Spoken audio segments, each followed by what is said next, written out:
Kali ini aku ingin berbagi gambaran perjalanan hidupku yang sekiranya mungkin dapat menginspirasi dan menjadi motivasi bagi orang-orang yang sama seperti aku atau mungkin yang belum pernah tahu sama sekali. Aku hanya ingin mengharapkan sebuah kepedulian. Semoga informasi ini berguna untuk kita semua dan bangsa ini lebih maju untuk memerangi narkoba. Karena perjuangan yang harus dilalui tidak semudah membalikan telapak tangan. Percayalah, jika masih bisa memilih, aku pun tidak ingin terjebak di dunia gelap itu. Kedua orang tuaku tidak salah didik. Ini semua bukan salah mereka. Mereka adalah orang yang baik, orang yang beriman, yang aku tarik, aku paksa untuk mengerti kondisi aku saat itu. Yang aku buat mereka menderita. Maafkan aku, Bapak. Maafkan aku, Mama. Karena saat itu aku mengambil keputusanku sendiri. Sebenarnya karena aku sudah terperangkap. Dan saat itu aku kesulitan untuk memerangi atau melepaskan jeratan tersebut. Namun karena hidayah dari Allah yang menjawab semua doa kedua orang tuaku, keluarga besarku, teman-teman, dan semua orang yang menyayangiku, maka aku dapat kembali menjadi manusia seutuhnya. Hikmah saat ini yang aku ambil sangat banyak untuk terus berjuang melewati pahit dan manisnya kehidupan supaya aku tetap kuat. Cukup lama bagi aku untuk mengumpulkan keberanian mengekspos tentang latar belakangku karena aku tahu stigma masyarakat masih banyak yang belum bisa menerima secara baik. Hal itu yang membuat aku takut kalian akan pergi dari aku ketika tahu masa laluku. Aku takut kalian akan kecewa kepada aku ketika kalian tahu masa laluku. Aku takut kalian merasa malu bersentuhan, berhubungan, berteman dengan aku. Aku hanya ingin berpesan bahwa aku dan mungkin teman-teman lainnya hanyalah seorang korban. Tolong salahkan narkobanya, bukan menghakimi korbannya. Berantaslah narkobanya, jauhilah narkobanya, bukan orangnya. Proses panjang yang aku lalui sangat cukup berat, sangat cukup curam dan lika-liku. Aku teringat akan kematian yang pernah menghampiriku. Denyut jantungku ini terhenti selama 2 detik. Dan hal itu pun tidak membuat aku jera. Sampai akhirnya kesadaranku sendiri yang ingin lepas dari jeratan maut ini. Semua karena support, karena kasih sayang, karena doa, dan pastinya hidayah Allah Subhanahu wa Ta'ala. Terima kasih untuk kalian semua. Ini tidak sia-sia. Aku akan selalu menjaga dan terus berjuang untuk diriku sendiri, untuk keluargaku, dan untuk bangsa ini. Sakitnya sakau kayak apa itu? Kayak kuku dicabut 20 kuku tangan sama kuku kaki itu. Dulu Mira waktu kita obatin, dia tuh kan anak banget nih. Lucu. Buat saya dan teman-teman Mira itu, Mira ini jadi menghibur kita.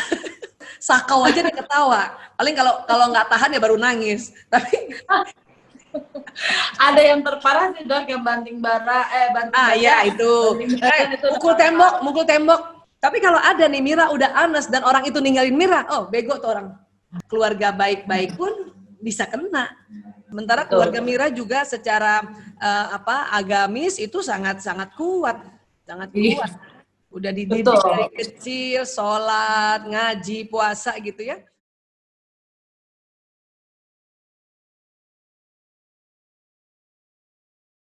Assalamualaikum warahmatullahi wabarakatuh, Dr. Aisyah. Assalamualaikum warahmatullahi wabarakatuh, Mira.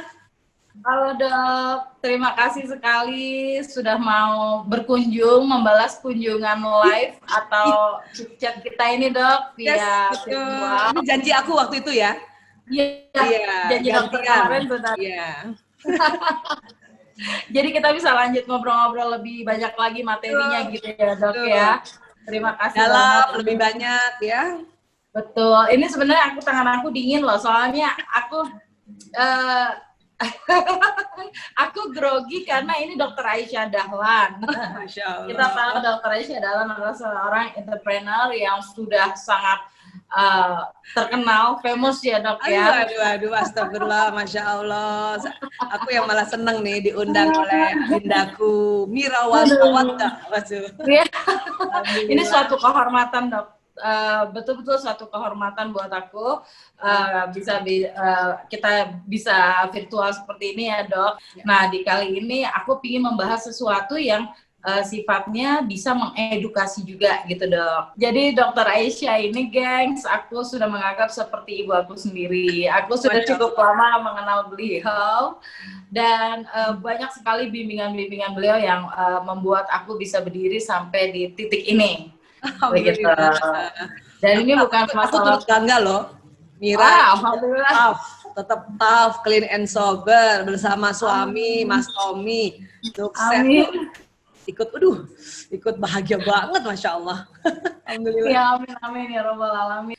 Nah, di sini soalnya konteksnya aku itu sekarang sebagai seller online shop dok, yang mungkin dokter tahu aku fokus menjual sneakers. Aku mungkin sedikit nih dok, mau yang selama ini mungkin aku keep, tapi aku berpikir kembali bahwa pengalamanku ini harapannya bisa untuk menjadi memotivasi atau mensupport beberapa dok, yang orang-orang yang sepengalaman dengan latar belakang aku. Inspiring banget nanti insya Allah ya. Iya. Mungkin kalau yang dengar bakal terkejut ya dok ya.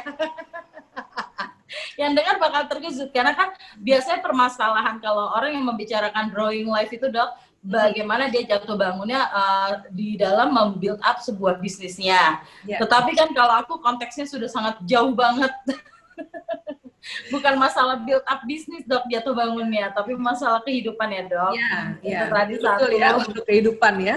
Iya. Tapi bagus banget loh. Mira mau honest ya, membuka diri, itu bagus banget alhamdulillah. Iya, itu juga perlu keberanian berapa tahun ya dok untuk mengumpulkan. Yes. Karena Indonesia sendiri sepertinya menganggap stigma yang buruk itu dalam arti kata begini, masih banyak orang yang belum open minded lah, simpelnya begitu ya dok, dalam menghadapi suatu yang menjadi stigma masyarakat seperti itu dok, gitu. Jadi main judgment gitu ya dok. Banget. Ya, itu bukan hanya Mira saja tuh, orang-orang yang dulunya pernah ada kehilafan, kemudian kemudian berobat dan bertobat ya gitu ya. Iya. Tapi tetap ada stigma ya, walaupun sebetulnya Mira bisa memperlihatkan dengan kesungguhan ini, kesungguhan tetap ya bersama suami, kemudian berjuang ya, baik di dalam rumah tangga maupun di perbisnisan, itu pembuktian terus tuh. Insya Allah. Nah, insya Allah ya dok. Karena itu juga makanya Mira juga udah mau membuka, karena mungkin ada satu titik yang Mira anggap ini orang harus melihat ini adalah sebuah reputasi, bukan sebuah keburukan lagi atau sebuah judgment gitu ya dok ya. Karena memang aku sendiri belum pernah mengekspos bahwa aku adalah seorang ex-addict. Jadi sebenarnya seperti itu ya dok, bahwa aku bukan sebagai pebisnis yang backgroundnya dengan normal person, tapi aku adalah pebisnis yang berasal dari ex-addict yang bukan sekedar, tapi melalui perjuangan yang cukup panjang mencapai normal. Buat sahabat-sahabatnya Mbak Mira nih, saya saksi sejarah itu nggak mudah untuk melawan mafia ya.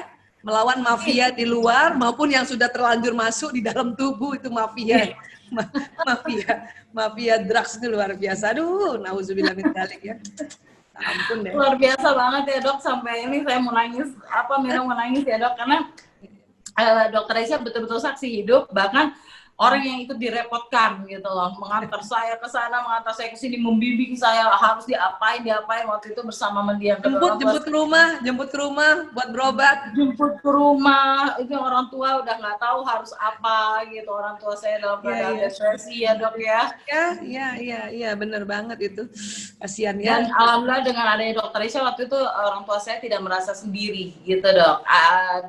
Orang tua saya merasa ada tempat untuk berkomunikasi, untuk berdiskusi, karena sudah pusing kali ya dok ya, nggak tahu dia apain ya anak. Iya. Rata-rata begitu ya, keluarga yang baru tahu anandanya atau anggota keluarganya kena narkoba ya waktu itu ya. Iya. Itu bingung banget, sedih banget. Ya, Betul. kenapa sedihnya? Karena dia tahu ini anaknya waktu dulu nih anak baik-baik. Mira ini kan lucu banget waktu kecil, imut-imut. Jadi nggak terima ya dok? Nggak terima, ada denial gitu. Kenapa bisa kayak gini gitu? Sementara Betul. keluarga Mira juga secara agamis itu sangat-sangat kuat, sangat kuat. Udah dididik dari kecil, sholat, ngaji, puasa gitu ya. Cuman kok ya waktu itu kan ceritanya bapak ibu almarhum dulu kan begitu ya. Jadi kaget, kok bisa kayak gini ya? Nah, ini pinternya mafia narkoba nih yang cari mangsa, cari korban. Jadi keluarga baik-baik pun kena. Ini, makanya hati-hati juga. Sekarang masih banyak loh, Mir. Satu sisi anak-anak mudanya juga banyak kegiatan aktivitas positif sekarang. Tapi satu sisi tetap aja bandar ini, mafia ini nggak mau kalah mereka. Nggak mau kalah, mereka terjang juga. Dan apalagi kondisi pandemi kemarin ini kan ambruk semua, banyak stresnya. Iya, akhirnya masuk tuh. Propaganda. Banyak titik lemah yang bikin drop ya dok ya. Itu, jadi banyak orang-orang yang wow, dan itu tadi trennya ini bukan hanya keluarga yang bermasalah, yang kena, keluarga baik-baik pun bisa kena. Bisa kena, ya. Iya, karena strategi dalam rangka merusak keluarga baik-baik itu. Nah, jadi ini ya dok, sebenarnya kadang banyak orang kalau Mira lihat itu masih merasa keluarga saya baik-baik. Keluarga saya tidak akan kena narkoba. Bukan kita mendoakan. Tapi memang kan nyatanya, realnya, narkoba ini tidak mengenal anak kiai, tidak mengenal anak pejabat atau anak presiden sekalipun. Pada dasarnya jadi orangnya nggak semua ya dok ya. Karena ini zat kimia ini cepet banget. Ya, dicekokin aja anak orang itu 3 kali udah ketergantungan. Itu masalahnya. Iya. Ini cepet banget dia karena masuk ke dalam otak soalnya dia fungsi pikiran, fungsi analisa, fungsi pertimbangan, fungsi perasaan itu udah kacau. Dan obat itu bikin badan ini sakit kalau kita nggak pakai lagi kan gitu. Itu ciri-ciri zat adiktif yang membuat ketergantungan. Nah itu. Iya dok. Jadi dari situlah ya semua pola kan jadi berubah otomatis. Makanya memang seorang junkie atau seorang edik itu pasti lebih menyebalkan karena penipuannya, karena kekerasan. Itu setelah dia kalau pakainya udah kelamaan ya. Iya. Karena kan badannya butuh. Ya kan, waktu itu Mira rasa kan badan butuh, kemudian dosis makin naik kan? Betul, ya kan? Betul dok. Nah dosis makin naik, harga makin naik. Nah itulah mulai muncul tindakan kriminal yang goalnya adalah mau cari uang untuk beli barang itu karena dosisnya naik gitu. Ya, tapi tetap mereka anak baik-baik, jadi mereka tuh kepepet sebetulnya. Kepepet. Iya. Ya. Jadi pada dasarnya itu kan bukan sifat asli ya dok. Ketika mereka bisa dipulihkan kembali, justru mereka bisa muncul lebih baik aslinya. Muncul sifat asli, kemudian diajarin direhabilitasi adalah teknik-teknik pertahanan diri. Ya, betul. Ya, terus teknik-teknik untuk humble, nggak sombong. Karena kapan sombong jatuh lagi. Betul, dok. Betul. Ya, termasuk Mira. Mira ini kan saya lihat sendiri proses detoksifikasi, rehabilitasi, ya. Dari anak baik. Sudah bolak-balik ya, dok. Ya, dari anak baik, keluarga baik, terus sempat pakai narkoba, itu artinya kayak pakai jaket adiksi. Nah, jadi kalau udah dibuka, jaketnya dibuka, jaket adiksi, jaket ketergantungan terbuka, kan yang asli. Ya, makhluk individu yang aslinya. Nah, tetapi supaya tidak dipakaikan lagi jaket adiksi oleh para bandar, itulah kita kasih jaket ya tameng gitu, jaket anti peluru gitu.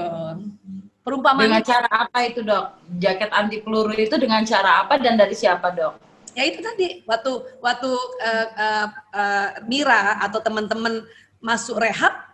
Waktu itu di tempat kita itulah ceritanya dikasih jaket anti peluru supaya kalau ada ya godaan lagi di luar sana ya, atau jangankan godaan, hinaan orang, ya stigma orang itu anti peluru itu. ya, ya jantungnya dikasih anti peluru gitu ya, otaknya juga. Supaya ya kadang-kadang ya anak ini kan biasanya gitu, nggak mau make, tapi orang kanan kiri desak tekan-tekan dia, itu bisa bahaya, bisa pakai lagi. Ya, makanya, jadi faktor sekeliling juga faktor dari sekeliling itulah juga bisa membentuk lagi ya dok ya. Ya, namanya faktor pencetus.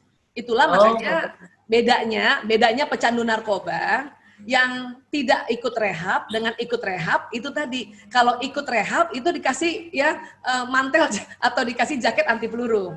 Iya. Jadi lebih tough. Mira rasa gitu nggak? Merasa dok. Tough ya.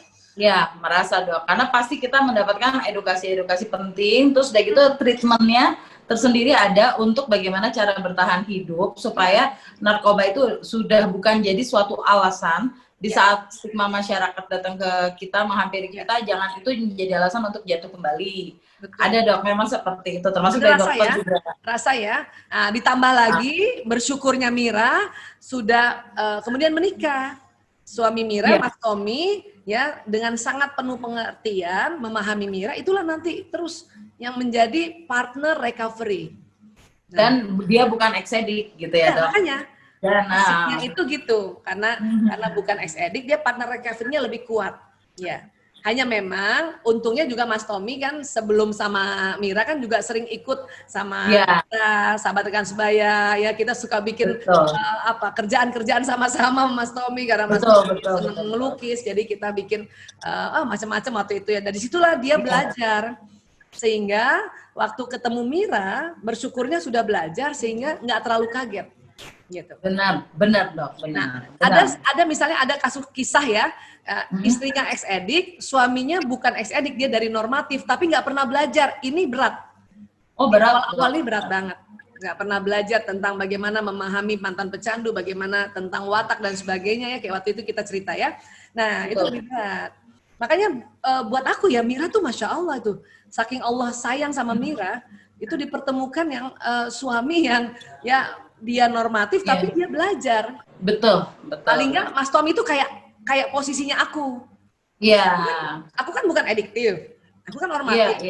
Tapi belajar kesulitannya, belajar kenapa. Jadi ada empati, paham gitu. Kalau nggak belajar, kenapa ini anak? Kenapa dia begini? Nggak akan sih dok. Memang kalau belum pernah belajar, mereka kan satu nggak pernah mengerti bagaimana jadi posisi ini gimana dan sulitnya gitu ya. Sulitnya. Bahkan kadang jadi itu tadi bisa jadi faktor pencetus, itu yang paling bahayanya ya dok, resiko terbesarnya. Ya, atau itu tadi omongan-omongan orang itu ya, kalau misalnya dua-duanya nggak saling backup, itu jadi problem itu. Padahal itu cuma omongan orang. Ya, itu. Dan orang itu kan satu, mungkin dia nggak tahu, satu. Kedua, kadang-kadang sok tahu, tapi lagi gaya gitu, yang lagi kayak sekarang film Tili itu, Bu Tejo gitu loh. Iya. Sama loh, gitu. Ngerti lah. Banyak fenomena gitu. Iya, saya seneng banget tuh film Tili itu, waduh ya, kalau kita nonton ya Allah. Emak-emak itu. Memang pada kenyataannya sih dok, walaupun suami sendiri kayak si Tommy udah pernah belajar aja dok, tetap pada prakteknya juga kan nggak akan sempurna. Maksudnya tetap dia juga perlu ada proses yang di luar yang belum dia dapat. Maksudnya ada info-info yang belum terlalu mendalam dia dapat. Jadi ya di situ untungnya udah sedewasa ini, atau mungkin aku udah tua juga ya dok, karena udah besar juga. Ada faktor juga. Terus udah terlalu lama. Satu lagi. Ada hidayah dari Allah. Betul. Itu susah itu. Itu banyak orang rehab berkali-kali, hidayah belum turun, aduh, dia tetap aja kacau. Itu hidayah Allah ini perlu disyukuri nih, ada diberikan pada Mira, ya diberikan pada Mas Tommy, ya lewat macam-macam. Karena gini, kita kadang udah tahu, tapi kalau pas hari itu lagi capek, itu ilmu tuh kehilang, ilmu tuh lupa loh. Betul dong. Betul. Lagi capek, lagi sedih, ya, lagi kesel, itu untuk sementara ilmu tuh terblokir oleh otak emosi yang di kepala kita. Bener banget dok, bener banget itu. Benar. Jadi emang pagar banget sih, harus kuat, ada dari Allah, itu harus betul-betul direct ya. Maksudnya kita yang memohon, kita meminta. Kalau nggak ada itu memang nggak, ilmu, skill apapun di saat emosi bermain itu bisa lenyap, bahkan setan bisa nyusup gitu kan ya dok. Bener banget, makanya itu tadi kita selalu auzubillahi minasyaitonirrajim, kita berlindung pada Allah dari godaan setan. Kenapa? Karena dia ini ada mekanisme yang saling mendukung itu. Emosi kita yang pas lagi turun emosinya, lagi marah kah, kesel kah, kecewa kah, sedih, takut dan sebagainya, atau kadang ada emosi yang negatif namanya sombong ya, itu masuklah setan lagi di situ. Jadi double-double. Nah, untungnya kalau kita sebagai umat Islam yang beriman, kemudian kita yakin kalau kita doa, Allah itu akan ya melindungi kita gitu. Ya, itu makanya terus gitu. Ya insya Allah ya. Memang kadang-kadang lupa tuh, itu sering lupa kalau kita lagi emosinya turun. Sama itu tadi kalau lagi capek. Betul. Makanya waktu itu kan kita pas ngobrol ya, aku sering bilang ya, kalau capek istirahat aja dulu. Kalau lapar makan dulu. Iya. Jadi jangan dipaksakan ya dok, jangan dipaksakan, jangan terlalu kayak kita punya mimpi dipaksakan mengejar tapi tidak pernah mau merasakan step by stepnya juga, itu juga terlalu stres ya dok. Betul. Kayak terlalu berangan-angan mulu tapi pingin instan, itu kan juga nggak mungkin ya dok. Kadang walaupun cita-cita harus diganti, cita-cita tuh harus dicanangkan ya, afirmasi visualisasi harus dicanangkan. Ya, hanya kita tahu bahwa menuju cita-cita yang di atas ini kita akan melewati tangga gitu. Iya, betul. Kadang naik tangga kan capek. Udah istirahat aja dulu. Istirahat dulu sebentar di tangga itu. Yang salah karena naik tangga capek, putus asa turun tangga. Jadi nggak naik-naik. Ya. Jadi kalau lagi menuju cita-cita kita, lagi capek, udah istirahat aja di tangga itu dulu. Misalnya jangan turun ya. Cita-cita kita di tangga 50, kita sudah di tangga 10, capek, istirahat aja dulu situ sebentar. Tenangin dulu, minta tolong sama Allah, istighfar, minum dulu, istirahat dulu supaya nanti naik lagi ke atas. Kapan kita memaksakan tidak istirahat, tidak makan, tidak minum, tidak bermohon, itu kan putus asa. Terus turun tangga udah 10 nih. Turun lagi. Nah, kapan nyampainya kalau di 50 gitu. Ya. Iya, benar. Itulah yang harus kita pahami bahwa dalam perjalanan, karena perjalanan tertinggi itu memang nanti didapatnya pas kita meninggal, yaitu ya kita husnul khotimah gitu. Itu paling tinggi itu. Ya cita-cita tertinggi. Cita-cita kita ya. Nah, waktu naik tangga ini nikmati aja, naik tangga nikmatin. Mira asik, udah ada yang nuntun naik tangga. Jadi kalau ngos-ngosan dikit ada yang nuntun. Insya Allah. Nanti suami ngos-ngosan capek, kita yang tuntun, istri yang tuntun kan gitu. Ya, kita kerja sama ini dibanding ya naik tangga sendiri. Ya, lebih berat memang dok, pasti. Udah naik tangga sendiri, terus lihat ke sebelah, ada pasangan yang berdua, tambah kesel tuh. Iya. Ngerasa jauh. Turun aja, turun lagi. Itu emang yang terjadi sama Mira dulu begitu juga, maksudnya kayak tangga kehidupan itu sayang banget, stepnya baru satu, ngeliat ke kanan, ke kiri, ke depan nggak fokus gitu, jadi turun lagi. Turun lagi. Makanya nih lattice flow yang sekarang ini emang sangat nggak disadarin gitu dok ya, benar kata dokter, ini hidayah Allah juga. Karena kan dinikmati, tangga per tangga Mira nikmati. Ya kan, nikmati. Benar. Terus tadi tanpa terasa Mira, itu tadi saya bilang Allah itu menuntun umatnya kalau kita minta gitu. Jadi waktu jalan itu kadang-kadang sudah bukan tenaganya Mira lagi yang naik tangga itu tenaga yang Allah berikan tambahan lagi.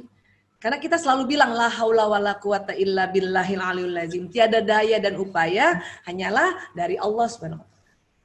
Jadi waktu naik tangga itu udah capek sebetulnya kalau pakai tenaga sendiri. Tapi karena minta kekuatan, berpasrah, ya, dikasih tenaga baru. Dan setiap naik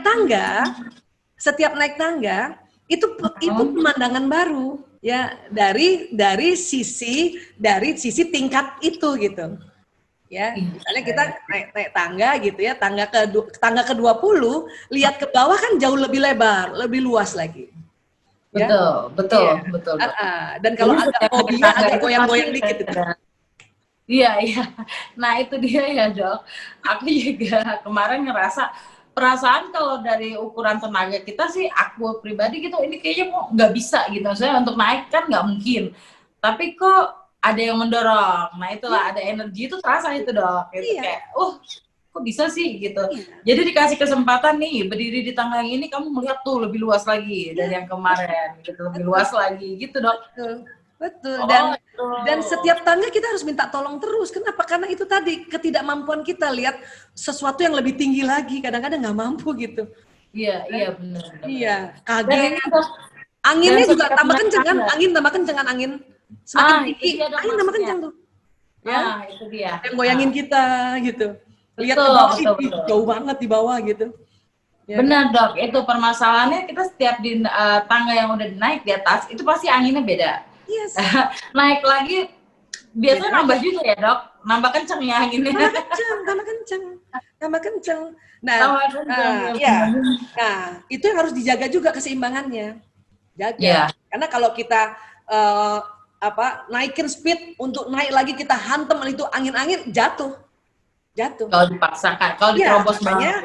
Yang penting udah naik, tenang-tenang dulu, nikmati setiap tangga itu, ya, nikmati. Kalau pernah nggak kalau Borobudur? Borobudur itu kan kalau naik tangga kita puterin dulu tuh satu tingkat untuk melihat, relief untuk melihat semua sisinya. Ya, baru naik lagi. Kira-kira begitulah. Ya. Benar sih dok. Aku ambil hikmahnya karena di setiap tangga kalau kita nyantai dulu, nggak terlalu digeber, kita beradaptasi gitu, mengatasi semua permasalahan yang ada yang datang. Jadi kita udah belajar lebih bijak untuk ke step berikutnya, supaya pegangan lebih kuat juga ya dok di step berikutnya. Teruji. Dan mekanisme tubuh kita, pembuluh darah kita, jantung kita, ya, kemudian otak kita, dia juga ada tahapannya gitu. Oh iya. Sama kalau memang sih bisa juga meroket gitu langsung syung gitu. Tapi itu orang kalau naik roket itu kan harus punya latihan dulu kan gitu ya. Ya astronot kita itu kalau dia kan nggak naik tangga dia begini syuk gitu ya. Nah, tapi itu latihannya kenceng banget itu. Latihannya, kemudian peralatan-peralatan yang ada di sekelilingnya. Kenapa? Karena terlalu melejut gitu ya, langsung terlalu spontan lah. Dan terjadi perubahan gravitasi bumi kan gitu. Ya. Betul. Tapi itu makanya harus dipersiapkan kita karena tidak pakai roket, kita menikmati tangga, ya sudah kita jalan gitu, naik lagi, nikmati. Tahu-tahu udah di atas. Kok udah di sini ya? Gitu. Gak terasa ya, Rak. Jadi kita merasa surprise gitu. Oh, udah sampai di titik sini. Kadang kita juga nggak percaya gitu. Betul tuh dok. Dan teman-teman kita yang sama-sama berkomunitas atau berbisnis ya, mereka juga akan lewati kayak gitu tuh. Sama ya dok ya. Mereka juga cuman karena kita sudah duluan kita ngasih aba-aba. Karena kita sudah sempat mengalaminya gitu. Kasih aba-aba. Betul. Tapi walaupun nggak semua mau sih minta pendapat. Ada beberapa misalkan kan sesama teman seperjuangan bahasa kayak sesama seller gitu dok. Ada yang kita bisa berkonsultasi, ngobrol, curhat dan bertukar pikiran. Tapi mayoritasnya sih kalau untuk politik dagang lebih banyak mengkeep sendiri karena mungkin kalau dari umumnya ya dok ya umumnya orang kan lebih memegang rahasia dapur sendiri. Jadi kalau terlalu dekat, terlalu banyak curhat, terlalu banyak tukar pikiran itu ada sisi kekhawatiran kebongkarnya dapur si bisnisnya. Padahal kalau aku pribadi sih, insya Allah menurut aku rezeki itu udah ada yang ngatur sih dok. Karena aku ingat juga omongan dokter dulu ketika aku pernah tanya, dok banyak yang tanya materinya dokter, tapi dokter ngasih gitu kan. Itu nggak apa-apa dok. Terus dokter cuma jawab begini, saya kasih pun materi saya belum tentu mereka bisa menjalankan yang sama karena jalannya manusia itu berbeda-beda, tetapi rezeki juga sudah diatur. Dokter ngomong begitu, aku ingat banget di dalam mobil aku tanya. Alhamdulillah. Jadi ingat. Aku ingat banget dan aku punya prinsip sekarang seperti itu dok. Dan alhamdulillah dok, maksudnya memang menjadi mutual simbiosis yang kayak aku bagaimana ya, menatap kompetitor, menatap pesaingku itu bukan sebagai musuh, tapi jadi aku rangkul sebagai teman. Ya. Justru banyak keberuntunganku di situ yang sifatnya satu, banyak mendatangkan kebaikan. Kayak kita di saat perlu, wah kita lagi mau bazar di sebuah mall, kita nggak punya stok, tinggal minta ke mereka, semudah itu mereka percaya sama kita. Terus kalau mereka yang lagi pergi ke luar negeri, kita dikasih harga dengan murah, kita perlu barang. Jadi sebenarnya sangat banyak, dan aku coba menjalankan amanah dari Dr. Aisyah itu kan berarti artinya bersainglah secara positif. Ya, sebenarnya gini, sekarang bisnis sekarang itu malah yang berhasil kalau